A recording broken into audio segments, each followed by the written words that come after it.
Chapter 24. The Liberation of the Master.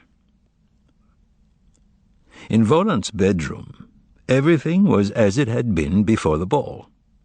Volant was sitting in his nightshirt on the bed, only Hella was no longer massaging his leg, but setting the table, where earlier they had been playing chess, for supper. Korovyov and Azazello had taken off their tailcoats and were sitting at the table. Nestled in next to them was, naturally, the cat, who didn't want to part with his tie, even though by now it was an utterly grubby rag. Swaying on her feet, Margarita walked over to the table and leaned on it. Then, as he had before, Volant beckoned to her to sit down beside him.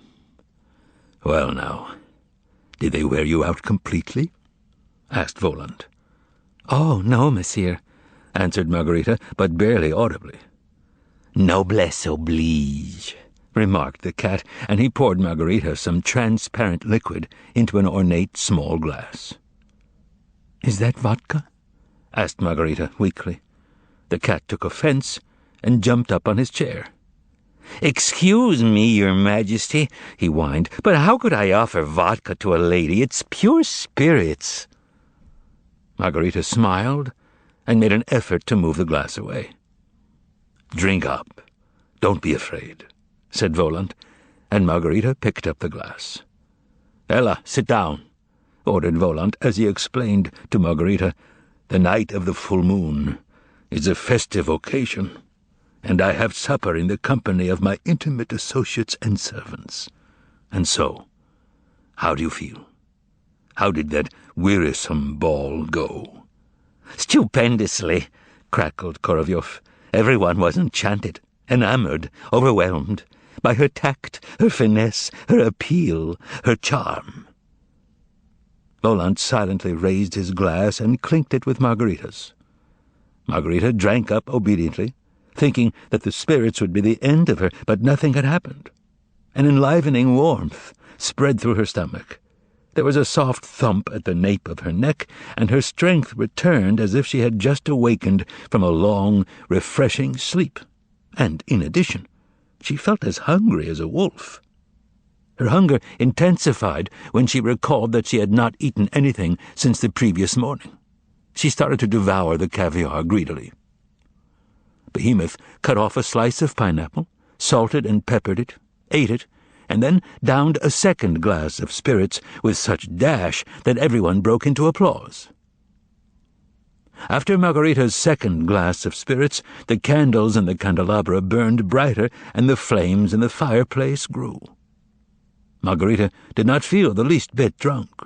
Sinking her white teeth into some meat, she savored its succulent juices as she watched Behemoth spread mustard on an oyster. "You ought to put some grapes on top of that," said Hella softly, poking the cat in the side. "Please, don't lecture me," replied Behemoth. "I'm an experienced diner. Don't worry, very experienced. Ah, how nice it is to have supper like this, around the fireplace, without any fuss, an intimate group, as it were," twanged Korovyov. "I disagree, fagot," retorted the cat. "A ball has a charm and a sweep all its own." "It has neither sweep nor charm," said Volant, "and those idiotic bears and those tigers roaring in the bar nearly gave me a migraine." "All right, monsieur," said the cat. "If it is your opinion that there is no sweep, then I shall immediately subscribe to it." "Watch your step," was Volant's reply. "I was only joking," said the cat meekly. "And as for the tigers, I'll see that they're roasted." "You can't eat tigers," said Hella. "Is that what you think?" retorted the cat. "Then let me tell you a little story." Narrowing his eyes with pleasure, he told a story about the time when he was wandering in the desert for 19 days, and the only nourishment he had was the meat from a tiger he had killed. Everyone listened to his absorbing narrative with interest, and when Behemoth finished, they all exclaimed in chorus, "All lies!" And the most interesting thing about this fabrication, said Voland, is that it was all lies from start to finish. Is that what you think? That I'm lying? Exclaimed the cat, and everyone thought that he would go on to protest, but instead he said softly, History will be the judge. Tell me, said Margarita, who had revived after the vodka, addressing Azazello, did you really shoot him, that former baron? Of course I did, answered Azazello. How could I not shoot him? He absolutely had to be shot. I got so upset, exclaimed Margarita. It happened so unexpectedly. There was nothing unexpected about it, retorted Azazello. But Korovyov began wailing and moaning. How could one not get upset? I myself was shaken to the core. Crash! Bang! Over falls the baron. I was practically hysterical, put in the cat, licking a spoonful of caviar. But what I don't understand is, said Margarita, and gold sparks from the crystal flickered in her eyes, wouldn't the music and the noise from the ball be audible from outside? Of course not, Your Majesty, explained Korovyov. It has to be done so that it isn't. It has to be done as carefully as possible. Of course, but what about that man on the stairs? When Azazello and I were coming in, and the other one at the entranceway, I think he was watching your apartment. You're right, shouted Korovyov. You're right, dear Margarita Nikolaevna. You've confirmed my suspicions, yes. He was watching our apartment. At first I thought he might have been an absent-minded professor or a lovesick beau mooning on the staircase. But no, something didn't feel right to me. Aha, so he was watching our apartment. And the one at the entranceway, too. And same for the one by the gate. Won't it be interesting if they do come and arrest you? Asked Margarita. They'll come all right, enchanting queen. They'll come, replied Korovyov. I feel it in my bones. Not now, of course, but in their good time they're sure to come. But I don't imagine they'll find anything interesting. Oh, how upset I was when that baron fell, said Margarita, evidently still feeling the after-effects of the first murder she had ever witnessed. You're probably a very good shot? Not bad, answered Azazello. At what distance? Margarita asked Azazello rather strangely. It depends what I'm shooting at, answered Azazello reasonably. It's one thing to hit the critic Latunsky's window with a hammer, and quite another to hit him in the heart. The heart? Exclaimed Margarita, clutching her own for some reason.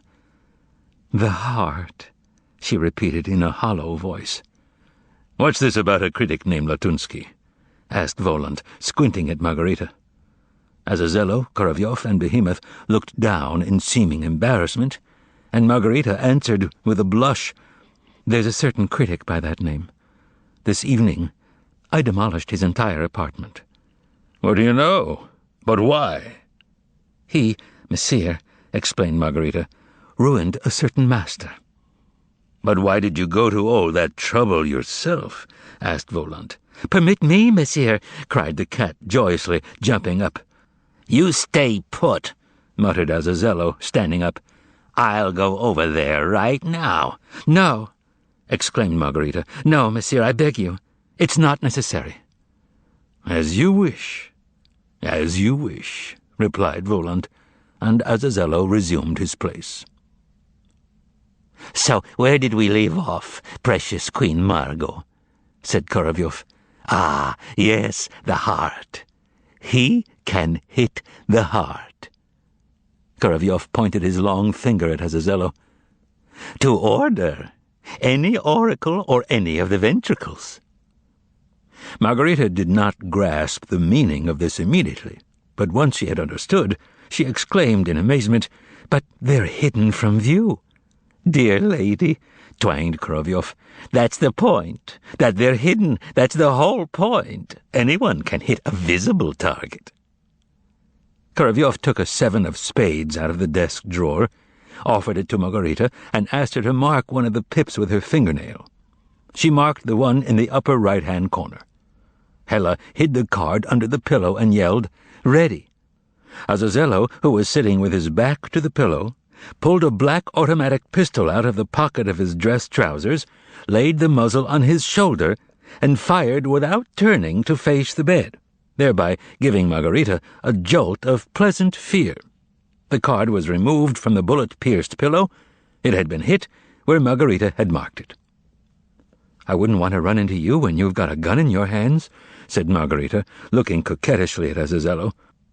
She had a passion for anyone who could do anything really well.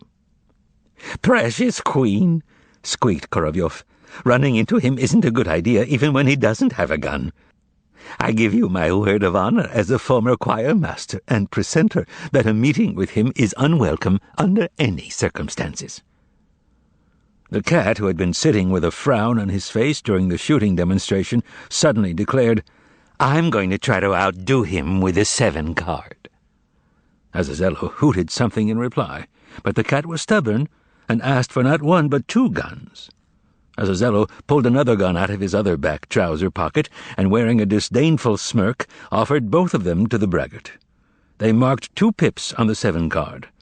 The cat made lengthy preparations after turning his back to the pillow. Margarita sat with her fingers in her ears and looked at the owl dozing on the mantelpiece. The cat shot off both guns, whereupon Hela let out a shriek. The dead owl fell off the mantel, and the shattered clock stopped. Hela, one of whose hands was bloodied, howled and dug her nails into the cat's fur, and he responded by grabbing her hair with his claws. They started rolling around the floor in a tangled heap. A goblet fell off the table and smashed to bits. "Get this crazed she-devil off me!" wailed the cat as he tried to fight off Hela, who was sitting on his back. The combatants were separated. Korovyov blew on Hela's wounded finger, and it was healed. "I can't shoot when people are distracting me by talking," cried Behemoth, trying to reattach a large clump of fur that had been torn off his back. "I bet," said Volant, smiling at Margarita, "that he missed on purpose. He's a good shot." Hela and the cat made up, and as a token of their reconciliation, they kissed. The card was retrieved from under the pillow and checked. No pip had been touched except the one Azazello shot. "That's not possible," maintained the cat, peering at the candelabrum through the hole in the card. The merry supper continued. The candles burned down in the candelabra, and the dry, fragrant warmth coming from the fireplace spread through the room in waves. After eating her fill, Margarita was overcome by a feeling of bliss. She watched the bluish-gray smoke rings from Azazello's cigar float into the fireplace, and the cat try to catch them on the end of his saber. She had no desire to go anywhere, although, according to her calculations, it was already very late. Everything considered, it seemed to be approaching 6 in the morning. Taking advantage of the pause, Margarita turned to Volant and said timidly, "I should probably go. It's late." "Where are you rushing off to?" queried Volant politely, albeit dryly. The others kept their silence, pretending to be entranced by the smoke rings.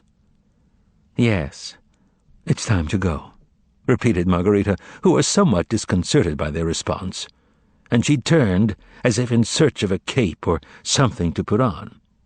Her nakedness had suddenly begun to embarrass her. She got up from the table. Volant quietly removed his soiled and threadbare robe from the bed, and Korovyov threw it over Margarita's shoulders. "Thank you, monsieur," said Margarita in barely audible tones, and she gave Volant a questioning look. He responded with a polite and non-committal smile. Black anguish immediately threatened to engulf Margarita's heart. She felt cheated. No one, it seemed, had any intention of rewarding her for her services at the ball, nor did they wish to stop her from leaving. And yet it was perfectly obvious to her that she no longer had any place to go. A fleeting thought that she might have to go back to her house sent a jolt of despair through her. Should she ask for something for herself, as Azazello had so temptingly suggested in the Alexandrovsky Park? No. Not for anything, she said to herself. All the best to you, monsieur, she said aloud, all the while thinking, if I can just get out of here, I'll go down to the river and drown myself. Do sit down, came Voland's sudden command.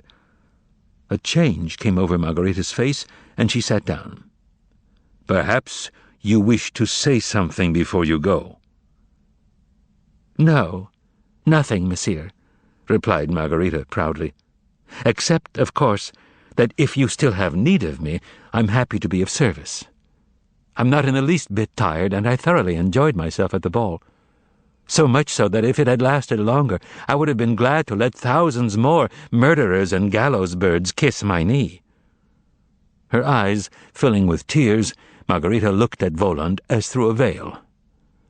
"Bravo, you're absolutely right," said Voland in a fearsome, booming voice. "That's the way." "That's the way," echoed Voland's retinue.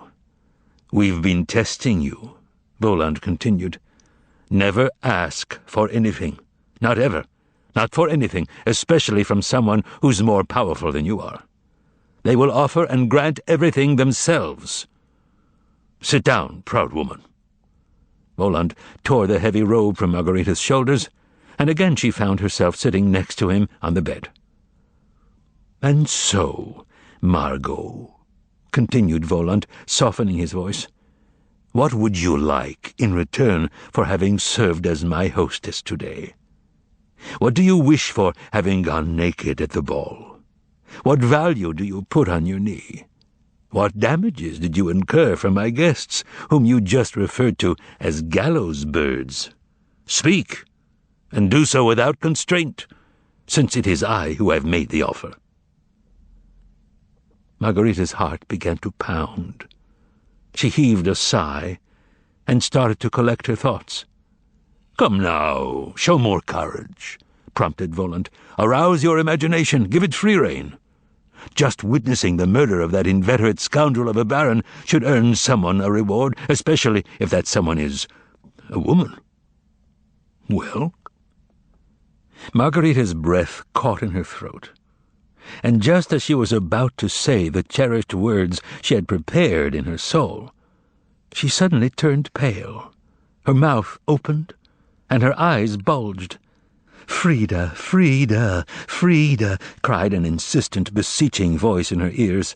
"My name is Frida." And Margarita, stumbling over her words, began speaking. "So that means, then, that I can ask for one thing?" "Demand, my donna," replied Voland with an understanding smile. "Demand one thing."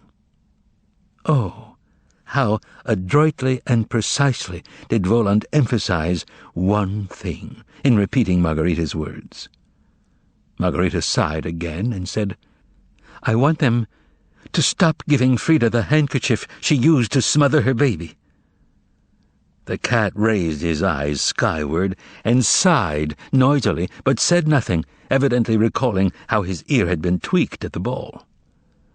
"Ruling out the possibility," Voland grinned, "that you've taken a bribe from that fool Frida, which would not be in keeping with your queenly dignity, I really don't know what to do.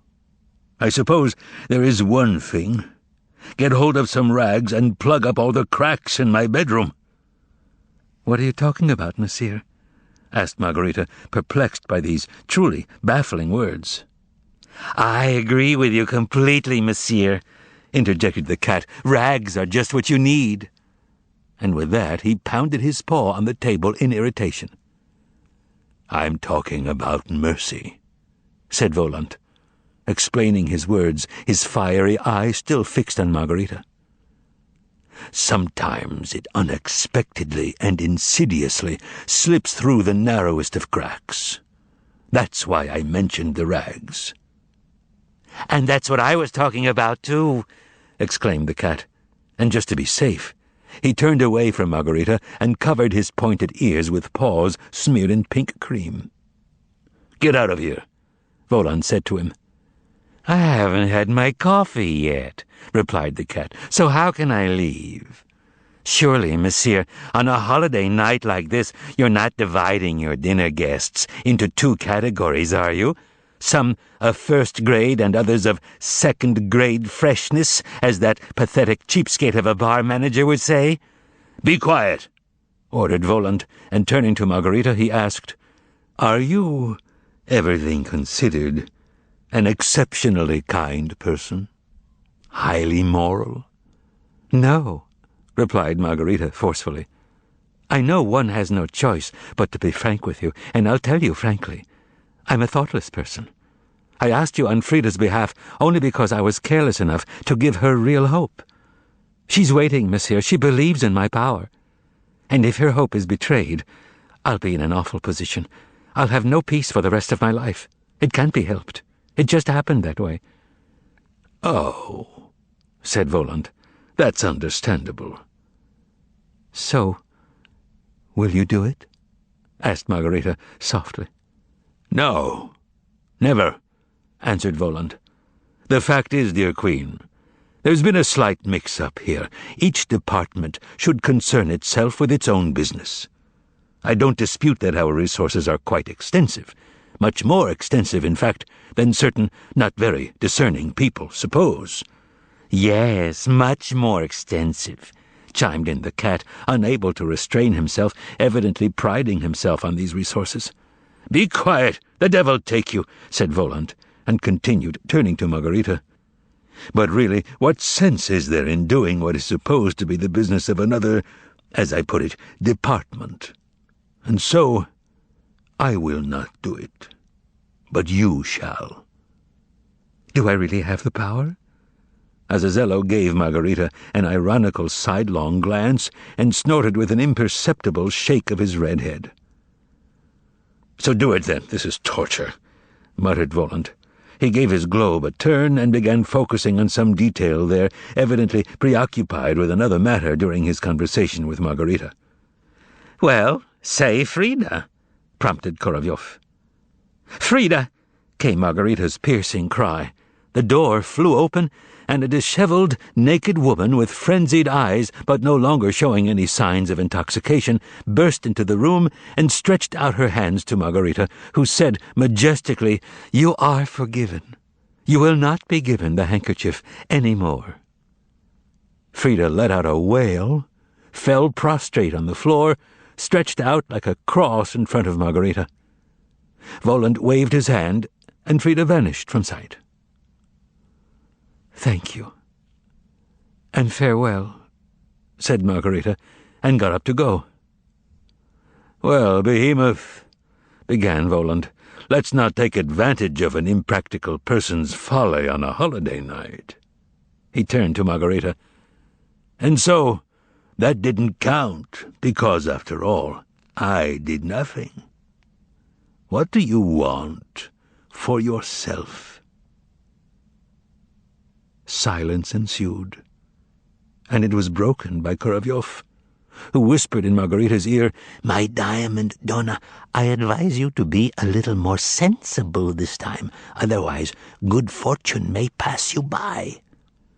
"I want, this very instant, right now, to have my lover, the master, returned to me," said Margarita, and a spasm contorted her face.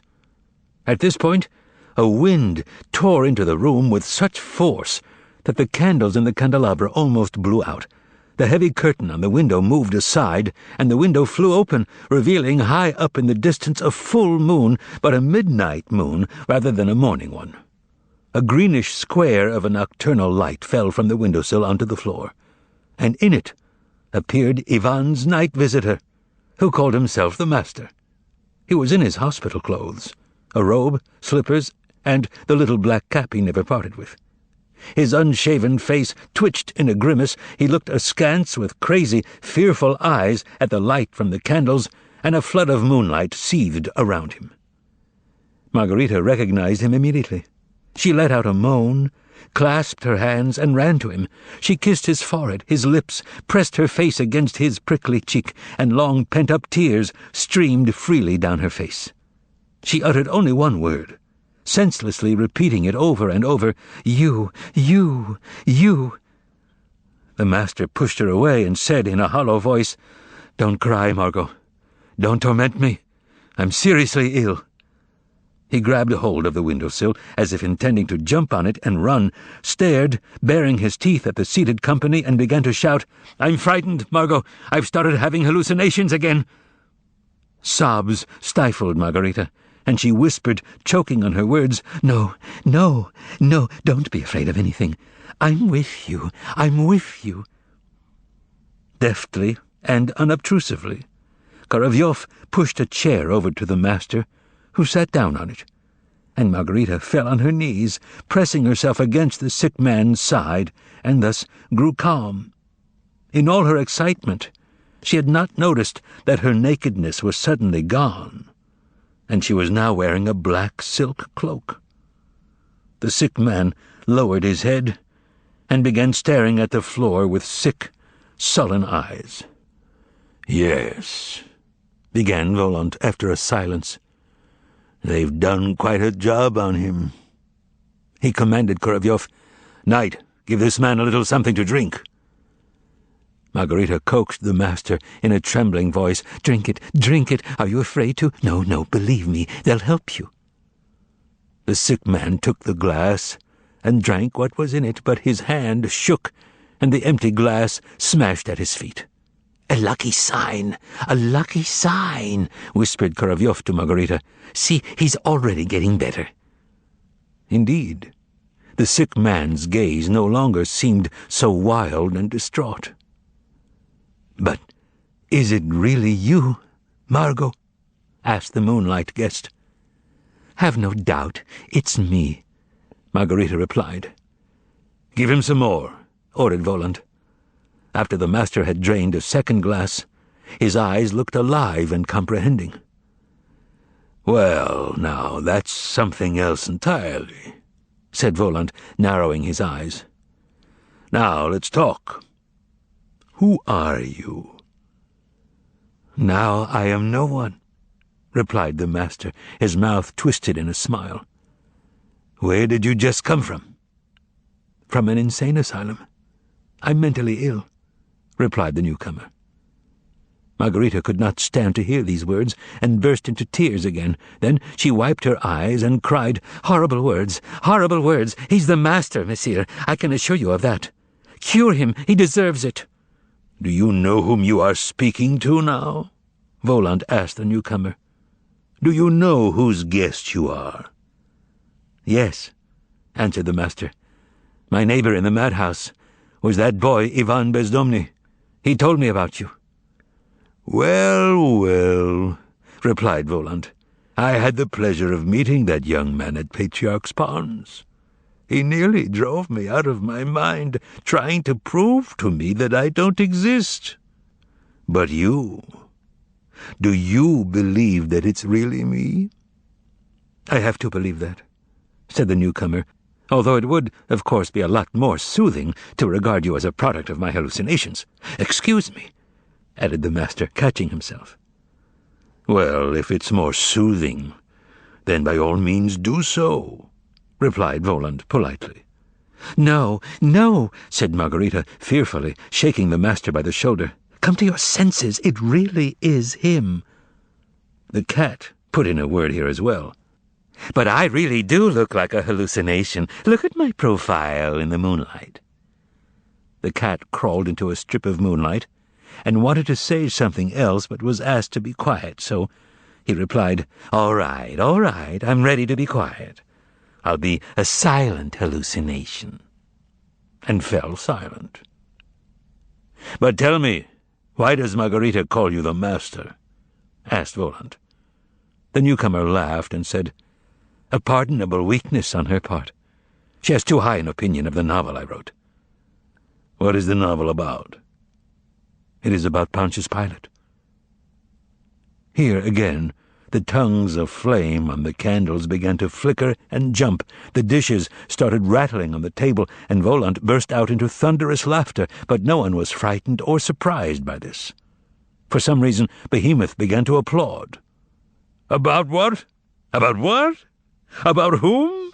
said Volant after he stopped laughing. "In these times? Why, that's stupendous. Couldn't you find another subject? Let me have a look at it." Voland stretched out his hand, palm upward.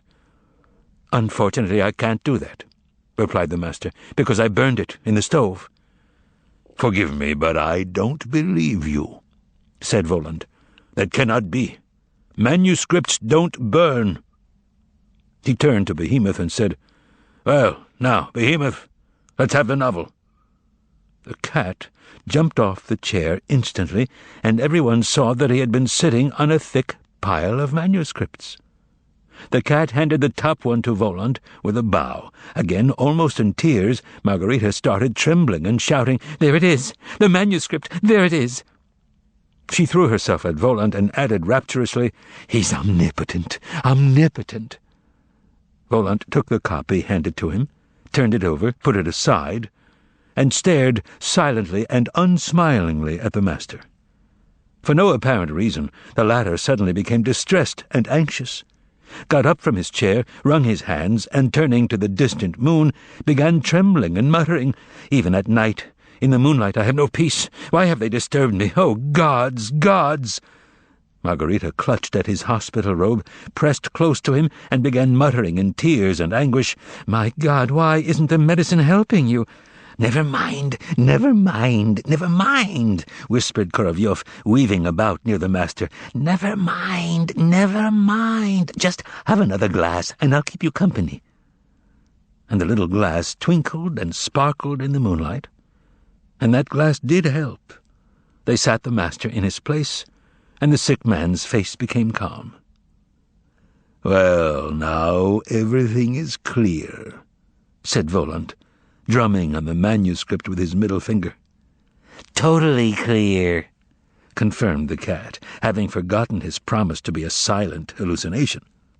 "The gist of this opus is now completely clear to me. What do you say, Azazello?" he said, turning to the silent Azazello. "I say," said the latter in a nasal twang, "that it would be a good idea to drown you." "Have mercy, Azazello," replied the cat, "and don't give my master any ideas. Take my word for it. I'd appear to you every night wearing the same moonlight garb as the poor master here, and I'd beckon to you and lure you into following me. How would you like that, oh Azazello?" "Well, Margarita," said Voland, joining the conversation once again, "tell me everything. What do you want?" Margarita's eyes flashed, and she addressed Voland imploringly. "May I have a word with him?" Voland nodded, and Margarita leaned over to the master and whispered something in his ear. One could hear his reply to her. "No, it's too late. I want nothing more in life except to see you. But my advice to you is still the same. Leave me. If you stay with me, you'll be lost too." "No, I won't leave you," answered Margarita, and she turned to Voland. "I ask that we be returned to the basement apartment on the side street near the Arbat, and that the lamp be lit, and that everything be just as it was." Here the master laughed, wrapped his arms around Margarita's long, disheveled, curly head, and said, "Don't listen to the poor woman, monsieur. Someone else has been living in that basement for a long time now, and besides, as a rule, things can't go back to what they were." He rested his cheek against his beloved Margarita's head, embraced her, and began murmuring, "My poor thing, my poor thing." "Can't be as they were, you say?" said Voland. "That's true, but we'll give it a try." And he said, "Azazello!" Immediately, from the ceiling, there fell on the floor a bewildered and nearly deranged citizen, clad only in his underwear, who was for some reason wearing a cap and holding a suitcase. The man was shaking and turning grey with fright. "Are you Margarit?" Azazello inquired of the one who had fallen from the sky. "Aloisi Margarit," the latter replied, trembling. "Are you the one who read Latunsky's article on this man's novel, and then filed a complaint against him, saying that he had illegal literature in his possession?" asked Azazello. The newly arrived citizen turned blue and burst into repentant tears.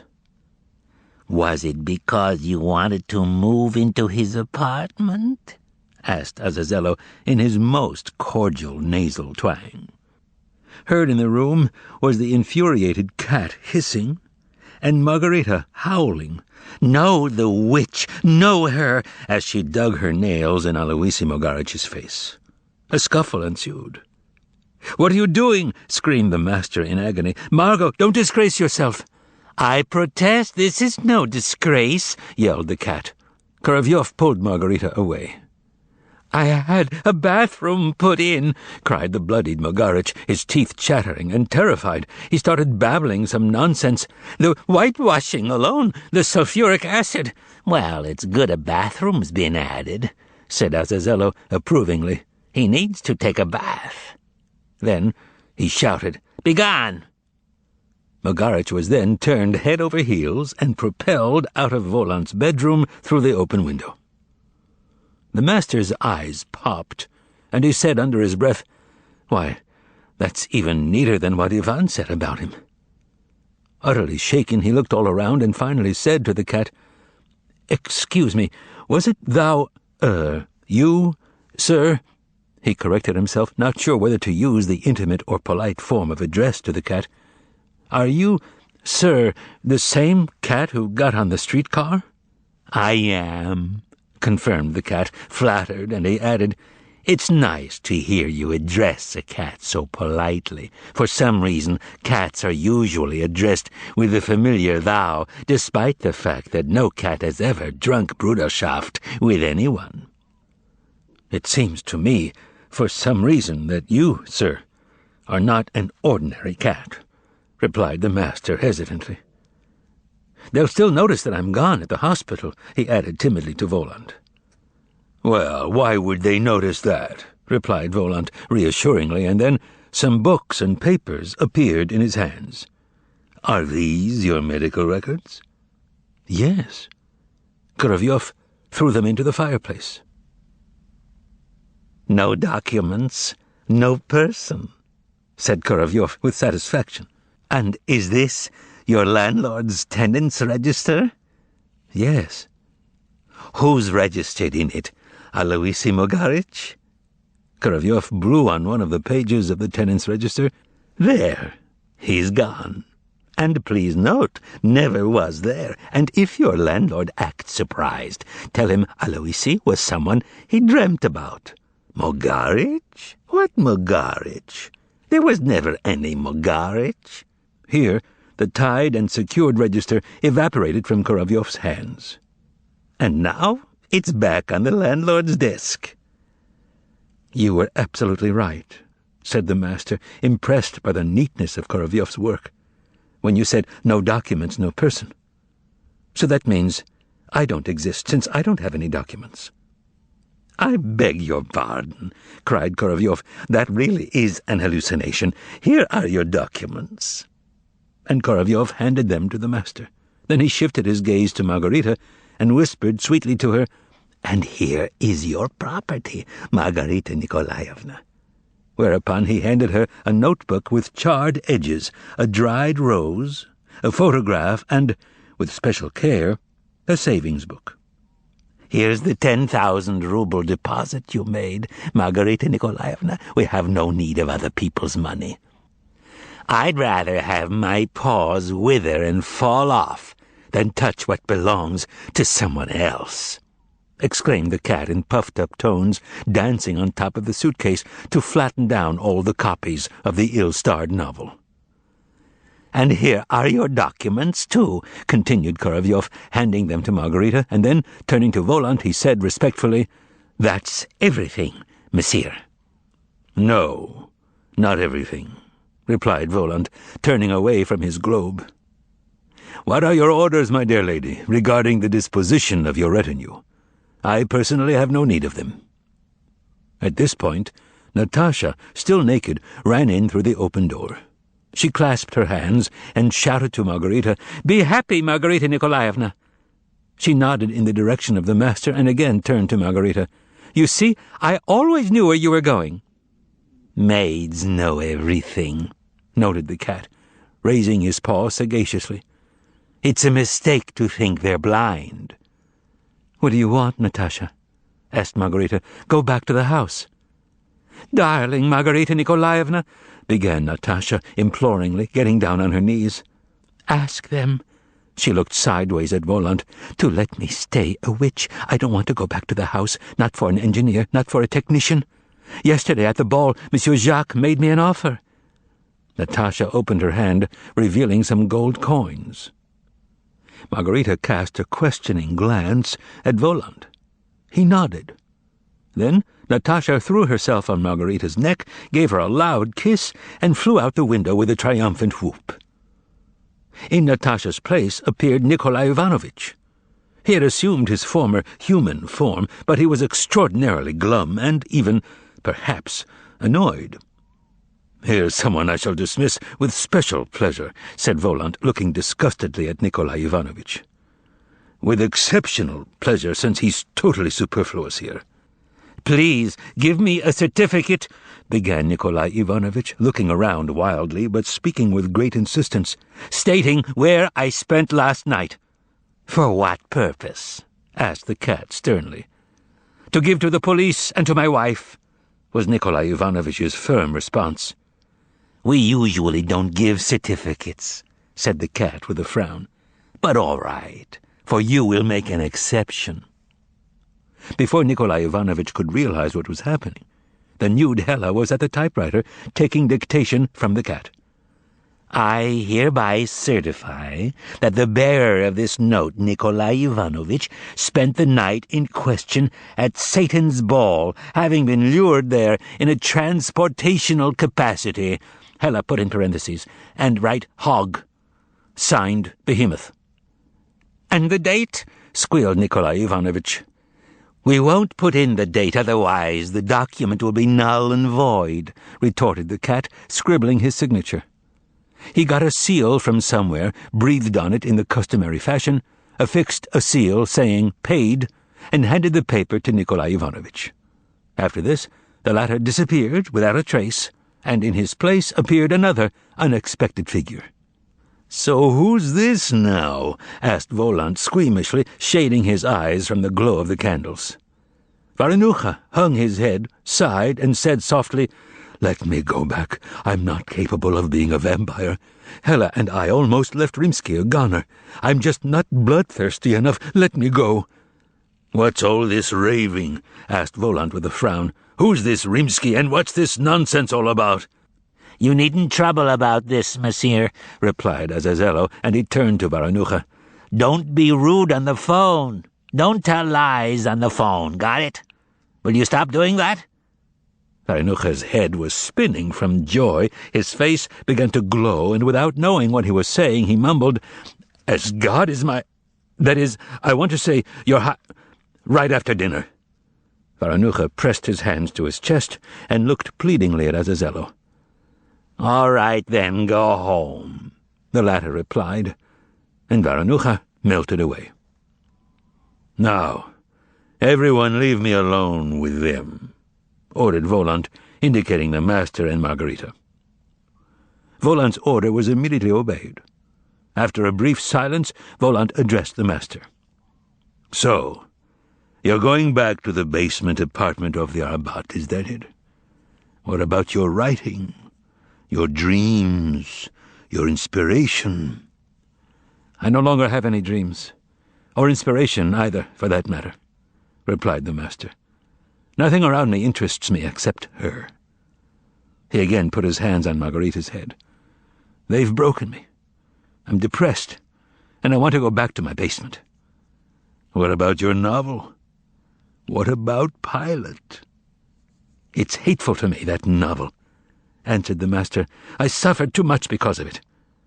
"I implore you," begged Margarita sorrowfully, "don't talk that way. Why are you torturing me? You know that I've put my whole life into your work." And turning to Voland, she added, "Don't listen to him, monsieur. He's just worn out." "But shouldn't you be writing about something?" said Voland. "If you've run out of things to say about the procurator, well, write about somebody else. That fellow Aloisi, for example." The master smiled.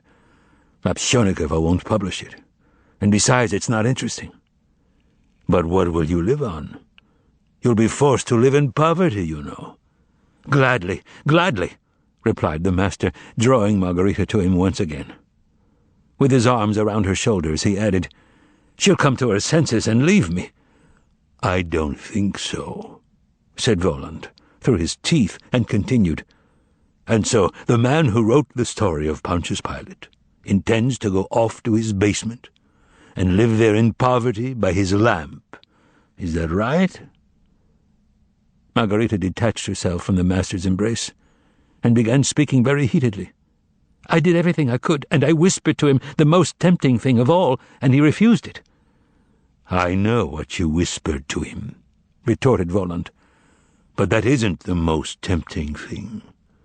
And to you I'll say—" He smiled, turning to the master, "Your novel has some more surprises for you." "That's very sad," replied the master. No, it isn't sad," said Voland. "Nothing terrible will happen." "Well, then, Margarita Nikolaevna, everything is done. Have you any further claims on me?" "How can you say that? Oh, how can you, monsieur?" "Then take this from me as a memento," said Voland, pulling a small, diamond-studded gold horseshoe from under his pillow. No, whatever for?" "Do you wish to argue with me?" asked Voland, smiling. Since she had no pocket in her cape, Margarita put the horseshoe in a napkin and tied it in a bundle. Here, something astonished her. She turned to the window where the moon was shining and said, "This is what I don't understand. How can it still be midnight, when it should have been morning long ago?" "It's nice to hold on to a holiday midnight a little longer than usual," answered Voland. "Well, I wish you happiness."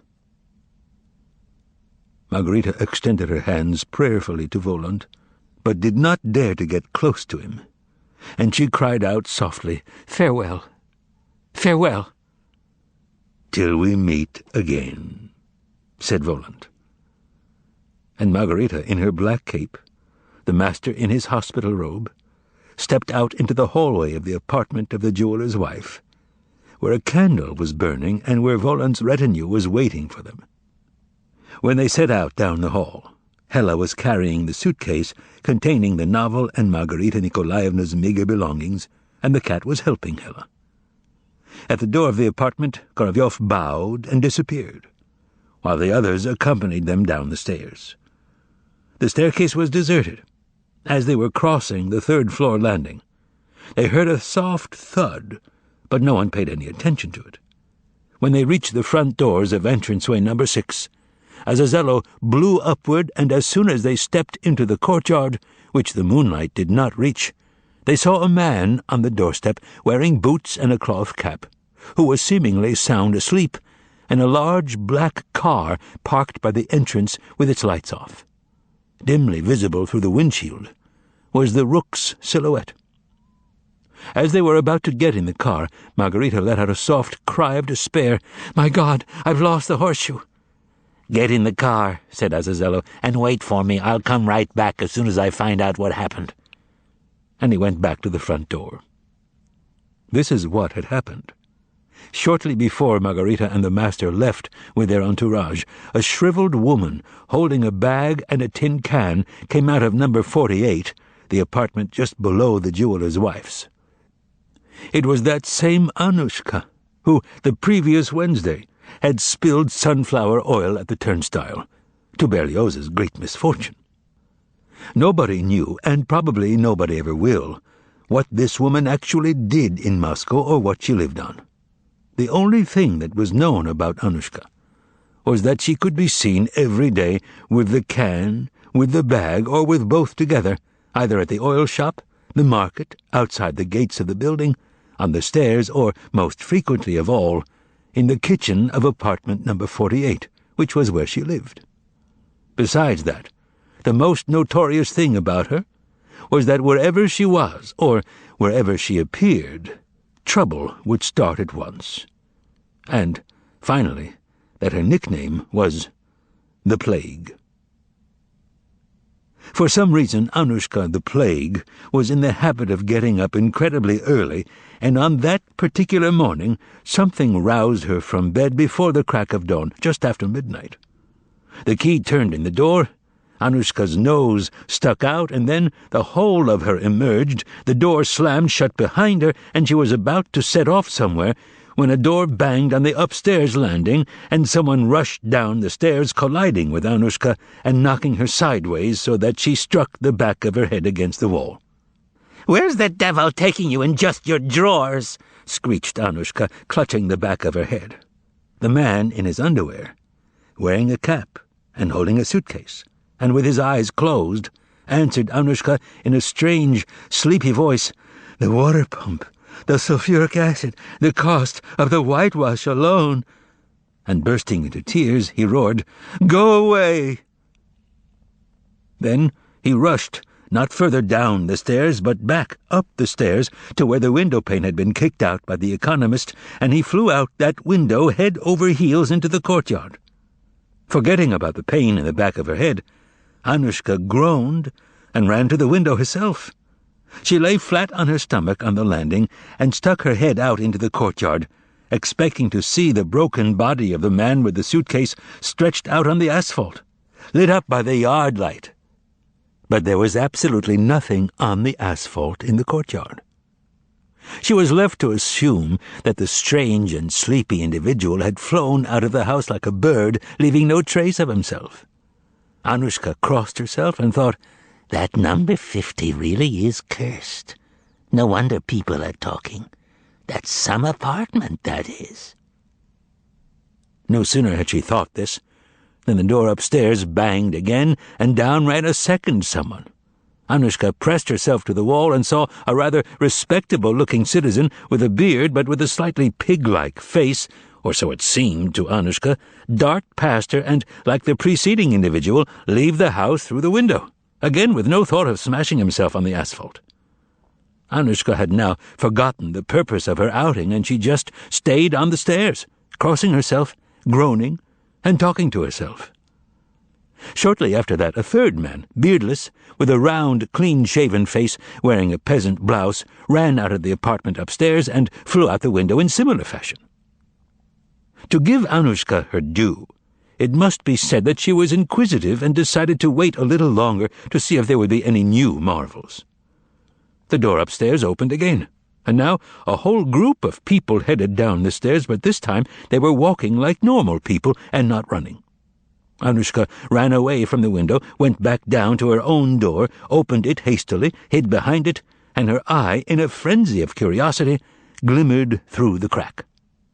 Someone who looked neither sick nor not sick, a strange, pale man in need of a shave and wearing a black cap and some kind of robe, was going down the stairs, supported by a lady in a black cassock, or so it appeared to Anushka in the semi-darkness.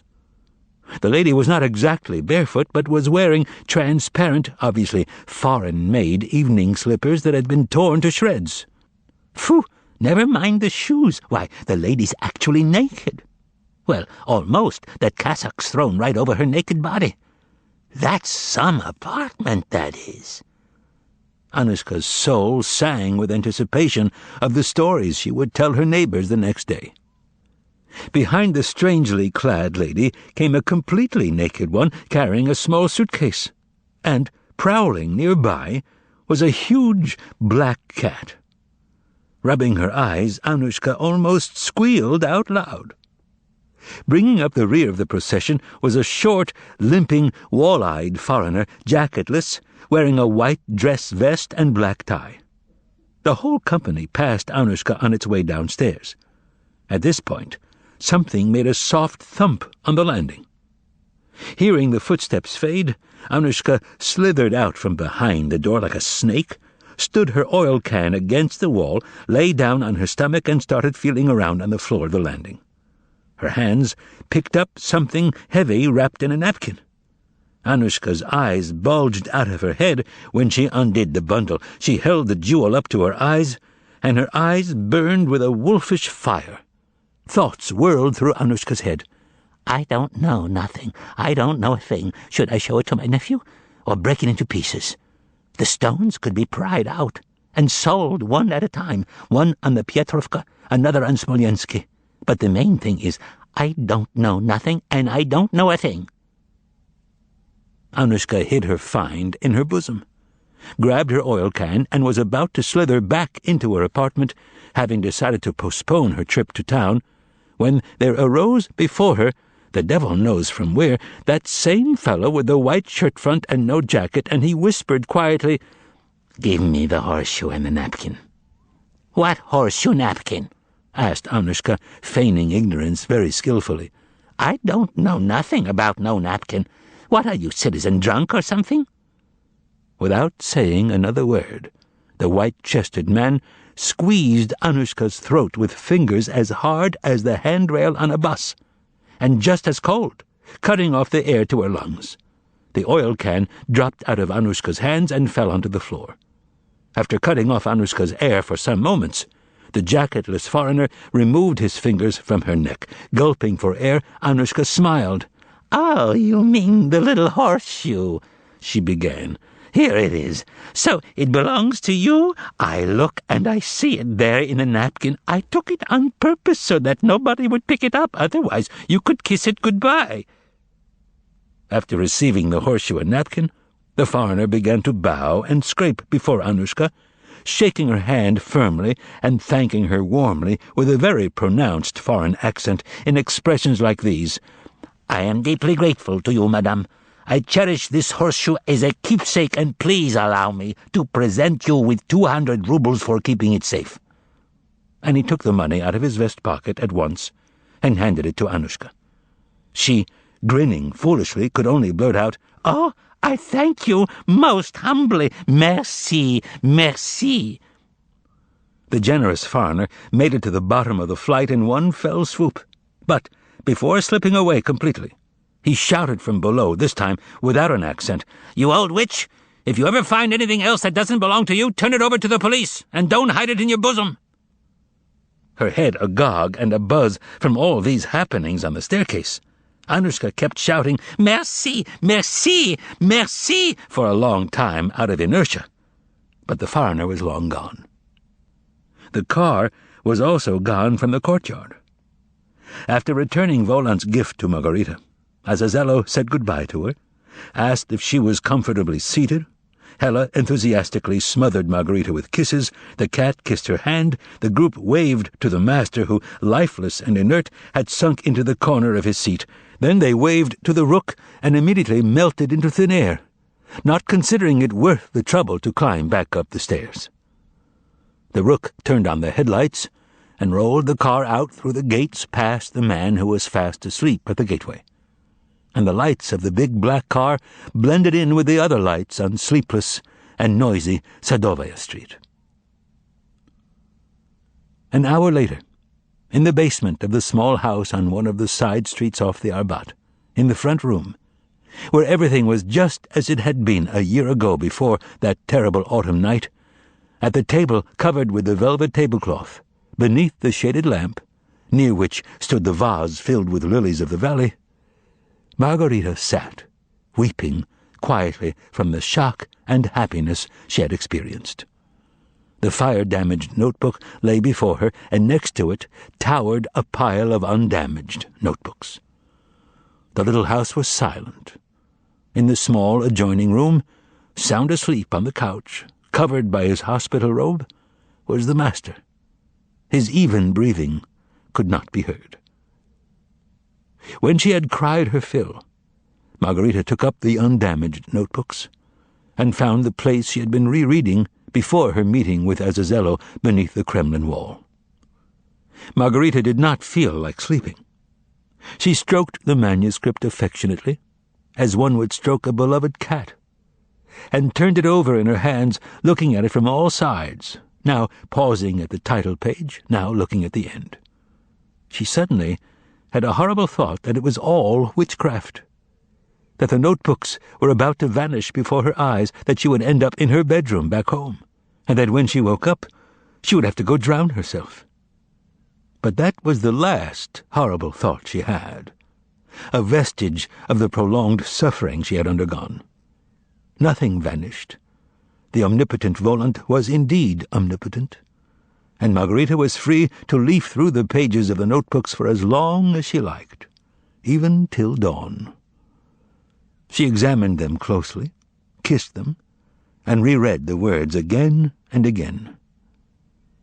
The darkness that had come in from the Mediterranean covered the city so detested by the procurator. Yes, the darkness.